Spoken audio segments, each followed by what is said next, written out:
Assalamualaikum warahmatullahi wabarakatuh. Perkenalkan, nama saya Indah dengan NPM 235520011235. Di sini saya akan menjelaskan cara penggunaan aplikasi Gepi. Nah, untuk ini saya menggunakan aplikasi Gepi untuk menganalisis struktur dan sentralitas jaringan sosial menggunakan Gepi berdasarkan data interaksi antar aktor. Berikutnya ini ada Welcome to Gepi. Jadi di sini klik New Project. Jika proyeknya sudah terbuka seperti ini, File, Import Spreadsheet, ini untuk memasukkan data yang sudah kita siapkan.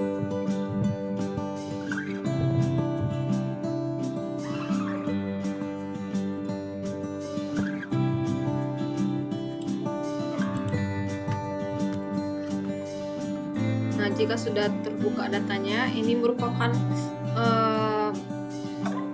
menu untuk mengatur data-data kita. Ini sudah terbuka. Ini source-nya dan ini targetnya.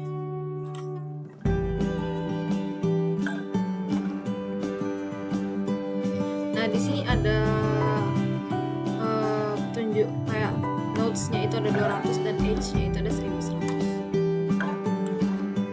Nah, ini merupakan grafnya, gambar grafnya.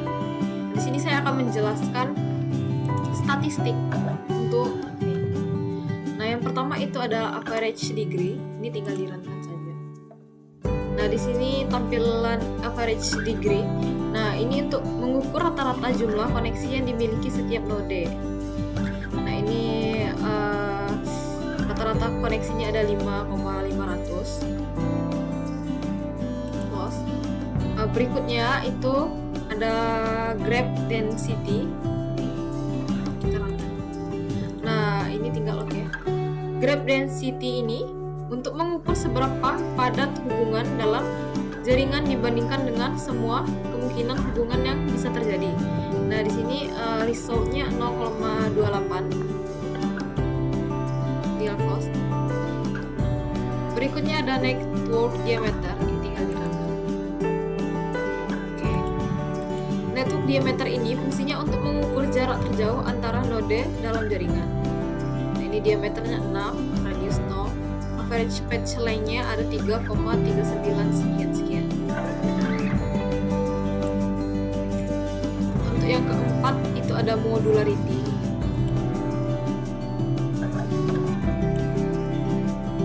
Modularity ini untuk menemukan komunitas atau kelompok-kelompok dalam jaringan.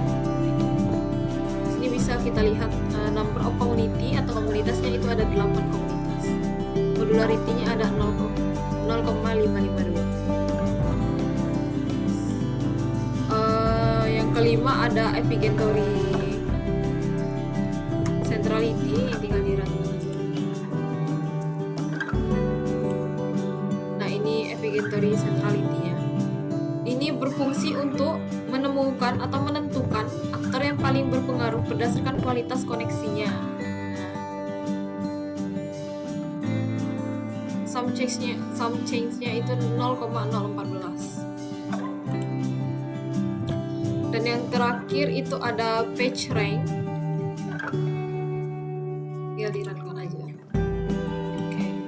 Nah, patch rank ini fungsinya untuk menentukan aktor yang paling penting atau strategi berdasarkan hubungan mereka dengan aktor penting lainnya.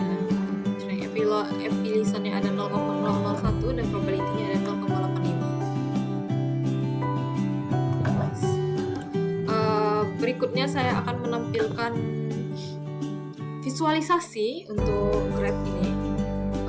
Visualisasi yang pertama itu saya mau menampilkan force atlas 2 itu untuk merapikan dan menampilkan bentuk jaringan secara visual. Sini di layout, di menu layout tinggal pilih choose layout. Jadi cari force atlas 2, tinggal dirunkan. Nah, begini. Nah, ini kan kalau dipilih kayak gini, ini tampak hubungan dari satu node ke node lainnya. Nah, ini untuk biar lebih tampak dan lebih rapi, ada yang namanya warna node berdasarkan modularity class. Jadi tadi kan ada 8 modularity class kan. Nah, di sini saya akan menampilkan berbeda-beda warna. Ada menu appearance. Di sini pilih partition, choose attribute. Ini stop dulu. Choose attribute. Terus pilih modularity class. Nah, di sini tinggal apa? Ini kalau dilihat ada kurang lebih 8 warna yang membedakan 8 elemen tadi.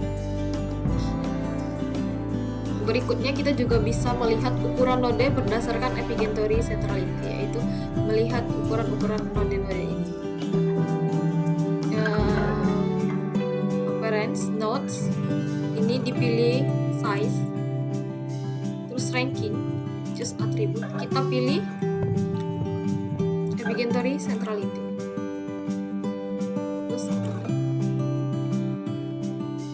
nah ini bisa dilihat. Nah, ini artinya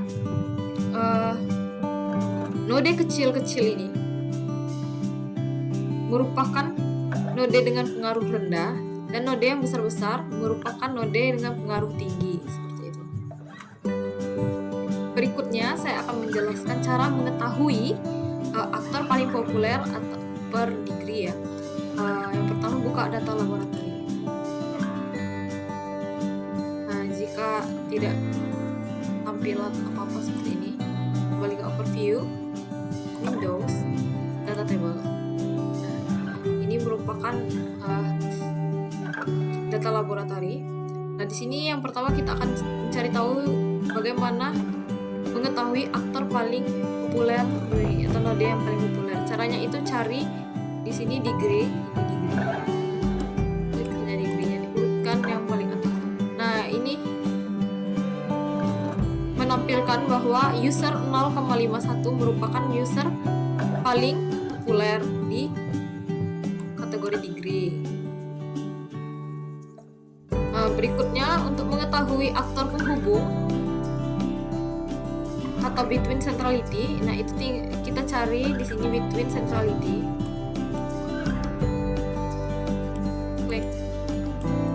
Nah, ini untuk between centrality aktor yang populer masih aktor 0,51 dengan between centrality 5.000,6.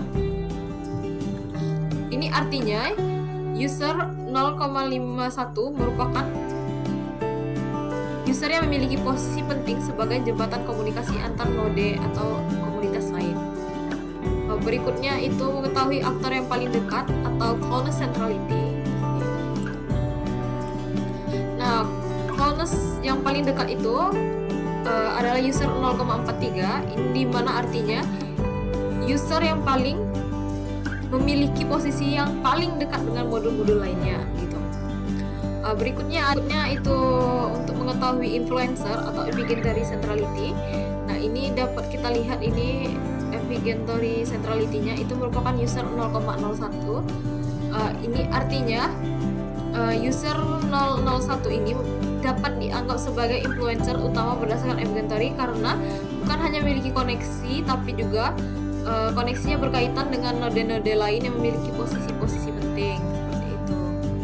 Lalu untuk berikutnya kita akan mencari tahu aktor yang paling strategis atau PageRank.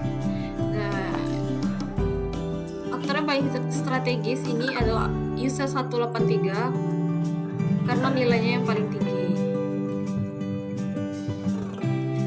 Baiklah, berikutnya saya akan mencari tahu aktor paling strategis di sini, yaitu adalah PageRank. Nah, untuk mengetahui PageRank ini, caranya kita bisa lihat di sini di table PageRank. Nah, ini ada beberapa data yang bernilai paling tinggi, 7. Nah, ini adalah merupakan aktor-aktor yang paling strategis berdasarkan PageRank seperti itu.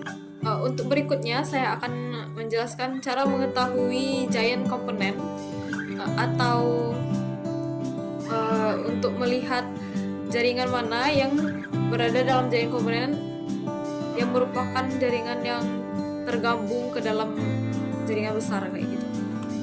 Itu kita ke grab, terus filters. Nah, filters ini kita pilih topologi.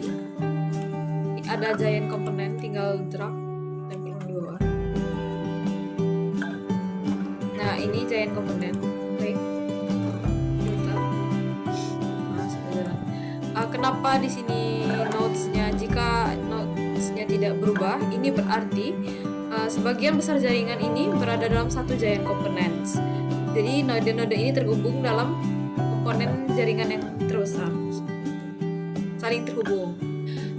Untuk berikutnya itu mengetahui node dengan degree tinggi atau degree rank. Caranya stopin dulu giant component.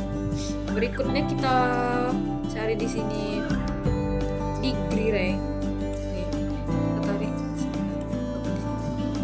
Nah, pada sini kita bisa mengatur batas bawah degree rank-nya. Saya atur saya 10. Ini tinggal filter. Nah, ini sekarang GP ini hanya menampilkan node dengan degree yang memenuhi rentang tersebut. Nah, yang kita letakkan. Baiklah, berikutnya saya akan mencari tahu ego network. Nah, untuk mencari tahu atau mengetahui ego network ini, kita akan melihat pada filter ini, kita cari di topologi ini ada ego network.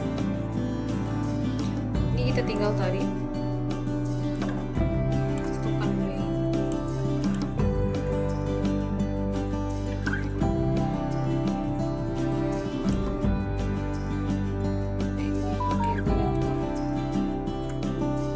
Nah, ini ego network. Nah, pada ego network ini kita tinggal masukkan ID dari data yang mau kita lihat. Contohnya kita ambil user satu-satu. User 001.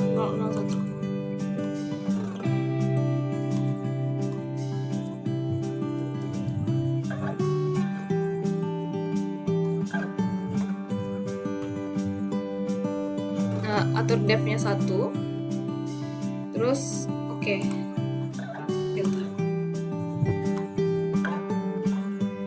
Pada ini kita bisa melihat nodes-nya itu ada 33 atau 16,5% visible, edge-nya 1,61. Nah, ini untuk menunjukkan user-user dengan node-node yang terhubung langsung dengan dia. Jadi yang ada yang terhubung langsung dengan 001 yaitu ada 33 nodes dan 161 edge. Berikutnya kita akan membandingkan graf sebelum dan graf sesudah filter. Nah, ini merupakan graf sesudah filter, dan ini saya sudah menyiapkan screenshotan dari hasil sebelumnya. Nah, ini merupakan hasil graf sebelum di filter tadi.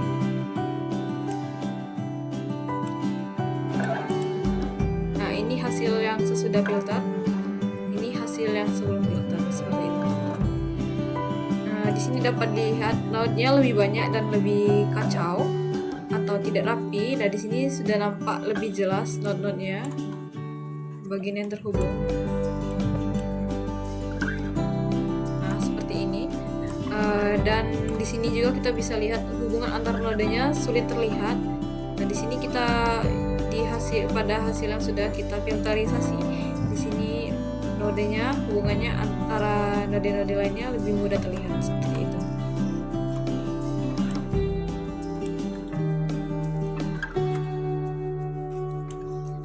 Baiklah, itu saja penjelasan dari saya perihal mengenai aplikasi GP.